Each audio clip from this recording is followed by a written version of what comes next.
Hey y'all, welcome back to Santino Sunday Cigar Review. This week we're going to be doing the Liga Privada No.9 Short Panatela, so stay tuned.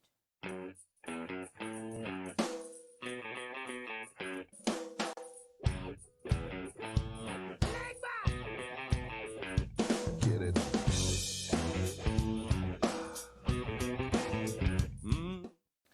All right, welcome back everyone to Santino Sunday Cigar Review, and we're welcoming in 2021. Thank God 2020 is over. As Maddie mentioned, we're smoking the Liga No.9 Short Panatela, one of my favorites. I'm going to let Maddie introduce a little bit of the profile of this thing, and we'll get going. Yep, so the Liga Privada No.9 has a Connecticut broadleaf wrapper on it. It has a Brazilian Mata binder and Nicaraguan fillers on it. Overall, this cigar is going to be nice and dark. As you can tell by it, it's got a really, really beautiful wrapper on it. And it's overall one of my favorite cigars to smoke whenever I could smoke. So, Maddie, I don't want to put you on the spot, but you mentioned some really interesting tobacco that you don't hear a lot of in a lot of other cigars. You don't have to do it right this second, but maybe before we get into the pros and cons, you can maybe elaborate a little bit on some of that. I believe there's 7 farms of tobacco that are used in this cigar. So think about that in a minute. I've already started this cigar, as you can see. I'm in the first third. First appearance when you see a Liga, especially this No.9, it's almost like a jet black. It's real dark. It's oily. It's to me, it's a very interesting appearance. It's veiny a little bit, but the sheen on it it's a sharp looking cigar. It's made by Drew Estates, best rollers. So sometimes supply and demand is the supply is short because the demand is always high for this cigar, and because they have to use the best rollers, most experienced. Sometimes they're back ordered quite a bit. But anyways, so far, you're going to get a lot of that typical Nicaraguan flavor, which is the coffee. You're going to get different notes of coffee. You're going to get different notes of chocolate. I'm not worried so much about that. These cigars have been out on the market for a long enough time. Everybody knows they are pretty much cream of the crop. yeah. I just want people to... More specifically for this show, the reason I picked a short Panatela, Liga has a lot of different sizes, variations. Then there's the T52 and on and on and on. But I like this because we've been on, it's winter. We started a little winter series, quicker smokes, different things to try that we typically don't talk about throughout the year because, yes, the weather is still getting colder and where we're at and pretty much most of the country. So this is, once again, a great cigar for a quick smoke when you don't have a lot of time and you don't want to be outside. Otherwise, you have to find your local cigar shop or somewhere where you can go. So I'm going to kick this back over to Maddie. Maybe she can explain some of this because it's interesting. They do use long filler from 7 different farms. Yeah. So, Maddie, maybe you could describe why you get such a unique taste. Yeah, so each one of those tobacco leaves is grown in a completely different amount of soil. It's grown in different conditions by different farms. So each one is going to have a completely unique taste to it. So each one of those leaves that comes into the cigar will give you a different experience overall. And it's really neat that Drew Estate was able to pack those 7 different fillers into this cigar. And what I think originally, wasn't it designed for Liga Privada means private stock, I think it wasn't designed at first to be a retail cigar, if I understand the history correctly. Yes. But I guess the overwhelming popularity and how good it is, they just forced to bring it into a limited production, so to speak. So this cigar was originally blended for the president of Drew Estate. And Liga Privada essentially does mean private blend. Private blend, okay. Yeah, it's a really, really fascinating cigar that was able to eventually come on the market, and I'm super glad that it was able to come onto the market. Yeah, this may not be as prevalent as I don't know. When you say Drew Estate, I think a lot of people think of acid and flavored cigars. And for people who smoke regular cigars, kind of get taken back by that because they don't like associating their cigars with a flavored cigar. But Drew Estate, their core line is amazing. Their cigars are always very highly rated. So, all right, folks, we're gonna pause for a minute. We'll get into the second segment, and we'll be right back. All right, welcome back to the second, third, or part two of this review. I'm not gonna oversell this cigar because I think pretty much everybody around the world knows what this is like. But I will tell you, I want to talk a couple of points here. This cigar is definitely bold, but it's bold and complex. And this is what I'd like to try to describe about it. It's much different. It's deceiving. If you have ever had on the Hoya, Nicaragua, Antonio CT, Connecticut, you look at that cigar, it has a very light Connecticut wrapper. You smoke that cigar, it has an extremely big punch. Okay, it is full body. But when you look at it on the shelf, people pass it up because they think it's a mild cigar by Drew Estate because of the light Connecticut wrapper. All right, so if you take that and you now compare it to this, this is bold and complex. The difference is the boldness is almost hidden, I guess, because of the such complexity of the different tobaccos.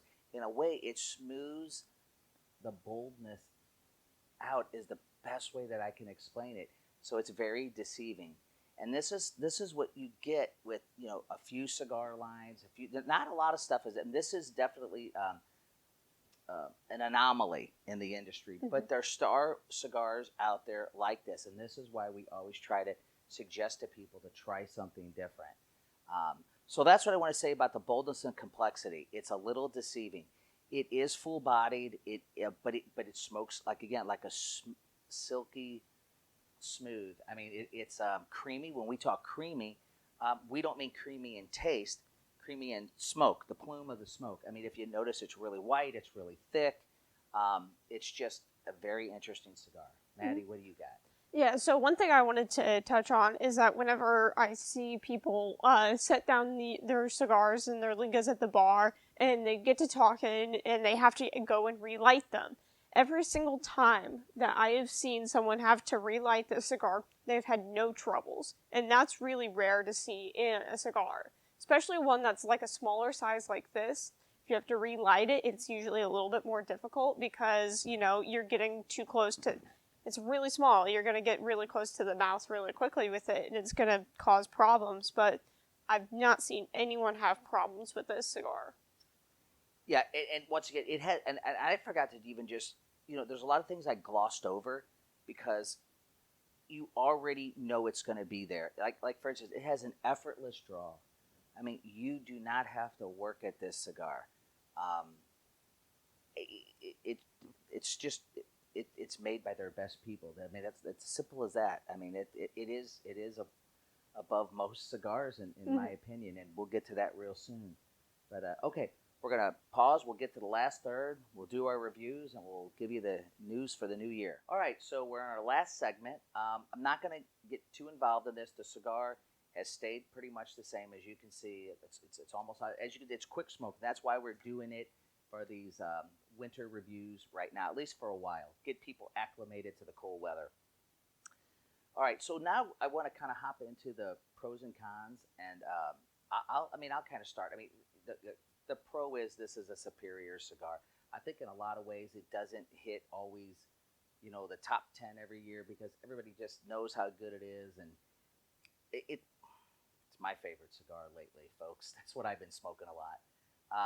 The only con I have is, because I hear it from a lot of customers, is price point. It's that simple. I know, I'm sure Drew Estate is well aware of it, but look, they make a great cigar, and this is what they can sell it for.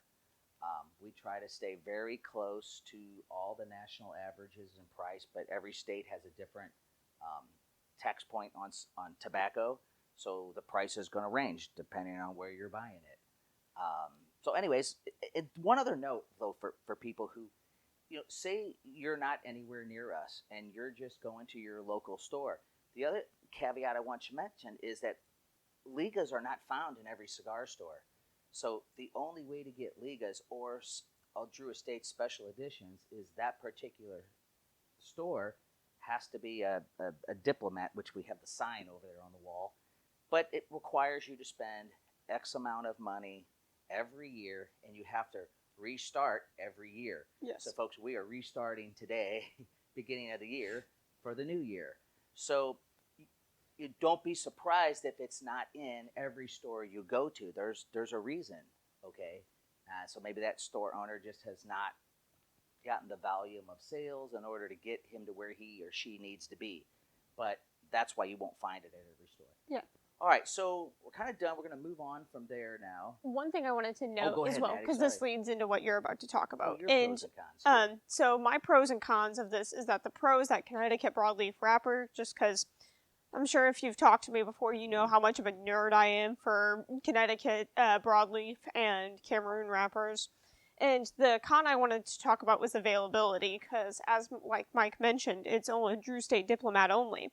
But on top of that, there's been a lot of times where just these cigars have been out of stock. The demand for them is really, really high right now, which I know leads into what you're about to talk about. So, all right, yeah, so you're right, Maddie. So there have been several shortages, at least how it affects the industry I am in, and I'll try to explain that. So, folks, it just hasn't been a rough year for everyone. I know people have lost loved ones, friends, co-workers. Been a tough year, okay? And the way we've been affected, or if this is your favorite hobby, if having a libation and a cigar is your thing, like it is for us, just know, folks, yes, it's been difficult even for somebody like me to get liquor and cigars. The industry is down. You got to remember, most of these countries, right, are not as advanced and have an infrastructure like we do in the U.S., so when their population got hit with COVID, it basically shut the factories down for quite some time. So when production's already backed up before coronavirus, now you've had the onset of a full year of this pandemic. It shook up everything. I can say the same thing about liquor, and I can say the same thing about certain beers, and you wouldn't even think beer. But yes, liquor, for instance, if people recall, or maybe they're not aware, but the liquor industry, at least in the United States at least, and I'm sure other countries did it, but they basically shut down production and they were making hand sanitizer. I don't know if people realized that the liquor business really jumped in and tried to do their part. So we're finding we didn't get as much cool or unique or quantities of liquor. You can say cigars have been back ordered and for the long time. Mm-hmm. Even certain beers were hard to get when this first broke. You couldn't get Corona. Now, was it because they associated the name with the pandemic and they thought it was just interesting and neat and they bought up all the Corona? I don't know. But I could tell you there were periods of time throughout this last year that you couldn't get any imported beer for a while. They were just always out of stock. So, folks, it's been a tough year. We just got to take it with a grain of salt and be patient. Hopefully things are going to come back to normal here soon. But everything has been impacted. And so this gives me the opportunity now to thank all of my Santino's customers. There's been quite a few people that we haven't seen since around March or April of last year when the shutdown really happened. And so we're just starting to see some customers filter back in that I haven't seen since March. So, and I want to thank all the people that kind of have came since then that were new. So we've welcomed a whole group of people to our family here. I really appreciate that because was definitely a struggle at times to just keep going. So thank everyone for coming out. Really appreciate it. We'll have some new things in the new year. We're trying to proactively come up with a calendar for the new year. But of course, everything is still subject to what's going on. We may plan it. We may even put it out there in print. And, unfortunately, we may have to cancel at the last minute if something arises. So just stay tuned in the new year, folks. We will get some things out. We want to get back to liquor events. We want to get back to cigar events. It will happen. So, Maddie, anything to add before we wrap it up? No, I think it's good. So make sure you like, comment, subscribe, hit that notification bell so you can be reminded whenever all of our videos go live. Check out the website, check out the Facebook. Sometimes stuff rolls in, and the Facebook's usually where we post whenever stuff rolls in, so check that out. And you know what? I just want to leave on another note. You know, there's been a lot of tension last year. There's been a lot of things politically. You know what? Let's just pause. No matter how strongly we feel on any of those issues, have a cigar and a drink. You might come to some common ground with someone. Mm-hmm. Remember, here at Santino's, we drink, we smoke, and we know things. Have fun, y'all.